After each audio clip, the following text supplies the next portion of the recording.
ವಯಾಗ್ರ ಸೇವಿಸಿ ಇಡೀ ರಾತ್ರಿ ಸೆಕ್ಸ್ ಬೆಳಗ್ಗೆ ಅಷ್ಟರಲ್ಲಿ 14 ವರ್ಷದ ಹುಡುಗಿ ಸಾವನ್ನಪ್ಪಿರತಕ್ಕಂಥದ್ದು ಉತ್ತರ ಪ್ರದೇಶದ ಕಲ್ಪುರಾದಲ್ಲಿ ಹೀನಾಯ ಘಟನೆ ನಡೆದಿರತಕ್ಕಂಥದ್ದು. ಕುಲದೀಪ್ ಎಂಬಾತನಿಂದ ಘನಘೋರ ಕೃತ್ಯ ಸಂಭವಿಸಿದೆ. ವಯಾಗ್ರ ಸೇವಿಸಿ ಇಡೀ ರಾತ್ರಿ ಸೆಕ್ಸ್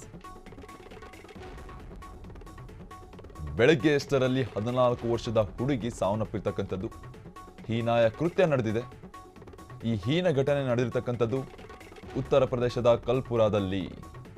ಕುಲದೀಪ್ ಎಂಬಾತನಿಂದ ಘನಘೋರ ಕೃತ್ಯ ಸಂಭವಿಸಿರ್ತಕ್ಕಂಥದ್ದು.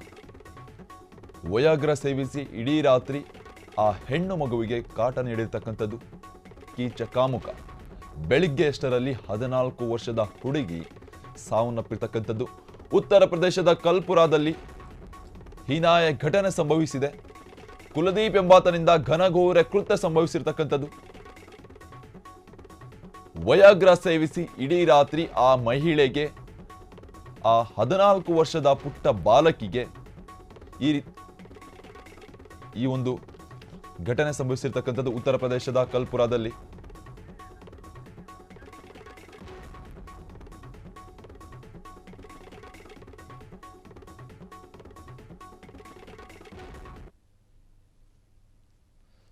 ಉತ್ತರ ಪ್ರದೇಶದಲ್ಲಿ ಕಲ್ಪುರಾದಲ್ಲಿ ನಡೆದಿರತಕ್ಕಂತಹ ಹೀನಾಯ ಘಟನೆ ಇದು. ಕುಲದೀಪ್ ಎಂಬಾತನಿಂದ ಘನಘೋರ ಕೃತ್ಯ ಸಂಭವಿಸಿರ್ತಕ್ಕಂಥದ್ದು. ವಯಾಗ್ರ ಸೇವಿಸಿ ಇಡೀ ರಾತ್ರಿ ಸೆಕ್ಸ್ ಮಾಡಲಾಗಿದೆ. ಬೆಳಗ್ಗೆ ಅಷ್ಟರಲ್ಲಿ 14 ವರ್ಷದ ಹುಡುಗಿ ಸಾವನ್ನಪ್ಪಿರ್ತಕ್ಕಂಥದ್ದು. ಉತ್ತರ ಪ್ರದೇಶದ ಕಲ್ಪುರಾದಲ್ಲಿ ಹೀನಾಯ ಘಟನೆ ಕಂಡು ಬಂದಿರತಕ್ಕಂಥದ್ದು. ಕುಲದೀಪ್ ಎಂಬಾತನಿಂದ ಘನಘೋರ ಕೃತ್ಯ ಸಂಭವಿಸಿರ್ತಕ್ಕಂಥದ್ದು. ವಯಾಗ್ರ ಸೇವಿಸಿ ಈ ರೀತಿಯಾಗಿ ಕಂಡು ಬಂದಿರತಕ್ಕಂಥದ್ದು ಘಟನೆ. ಬೆಳಿಗ್ಗೆ ಅಷ್ಟರಲ್ಲಿ 14 ವರ್ಷದ ಹುಡುಗಿ ಸಾವನ್ನಪ್ಪಿದ್ದಾರೆ. ಉತ್ತರ ಪ್ರದೇಶದ ಕಲ್ಪುರದಲ್ಲಿ ಹೀನಾಯ ಘಟನೆ ಸಂಭವಿಸಿರ್ತಕ್ಕಂಥದ್ದು. 14 ವರ್ಷದ ಹುಡುಗಿಯನ್ನ ಪ್ರೀತಿಸುತ್ತಿದ್ದ ಕುಲದೀಪ್. ಹುಡುಗಿಯ ಕುಟುಂಬಸ್ಥರು ಮದುವೆಗೆ ಹೋಗಿದ್ದರು. ಈ ವೇಳೆ ಸಂಭವಿಸಿರ್ತಕ್ಕಂಥ ಘಟನೆ ಇದು. ಇಂಥ ಅವಕಾಶಕ್ಕಾಗಿ ಕಾದು ಕುಳಿತಿದ್ದ ಆರೋಪಿ ಮನೆಗೆ ನುಗ್ಗಿ ಒಬ್ಬಂಟಿಯಾಗಿದ್ದ ಹುಡುಗಿಯ ಜೊತೆ ಸೆಕ್ಸ್ ಮಾಡಿದ್ದಾನೆ ಈ ಕೀಚ ಕಾಮುಕ. ವಯಾಗ್ರ ಮಾತ್ರೆ ಸೇವಿಸಿ ರಾತ್ರಿ ಇಡೀ ಸಂಭೋಗವನ್ನು ಮಾಡಿರ್ತಕ್ಕಂಥದ್ದು. ನಿರಂತರ ಸಂಭೋಗದಿಂದಾಗಿ 7 ಗಂಟೆಗಳ ಕಾಲ ಬಟ್ಟೆ ಇಲ್ಲದ ಹಿನ್ನೆಲೆ ತೀವ್ರ ಚಳಿಯಿಂದಾಗಿ ಪ್ರಜ್ಞಾಹೀನಳಾಗಿದ್ದಾಳೆ ಆ ಬಾಲಕಿ. ಘಟನೆ ಬಳಿಕ ಆರೋಪಿ ಕುಲದೀಪ್ ಎಸ್ಕೇಪ್ ಆಗಿರ್ತಕ್ಕಂಥದ್ದು.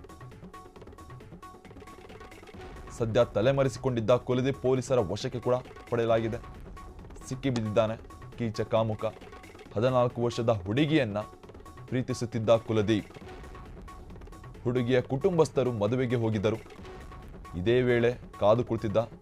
ಮನೆಯಲ್ಲಿ ಯಾರೂ ಇಲ್ಲದ ಸಮಯದಲ್ಲಿ ಏಕಾಏಕಿ ಈ ರೀತಿಯಾಗಿ ಸಂಭೋಗವನ್ನು ನಡೆಸಿರ್ತಕ್ಕಂಥದ್ದು ಈ ಕೀಚ ಕಾಮುಕ. ಇದರಿಂದಾಗಿ ತೀವ್ರ ಬಟ್ಟೆ ಇಲ್ಲದಂತೆ ತೀರಾ ಚಳಿಗೆ ಒಳಗಾಗಿರ್ತಕ್ಕಂಥ 14 ವರ್ಷದ ಹುಡುಗಿ ಸಾವನ್ನಪ್ಪಿರ್ತಕ್ಕಂಥದ್ದು ಬೆಳಗ್ಗೆ ಅಷ್ಟರಲ್ಲಿ.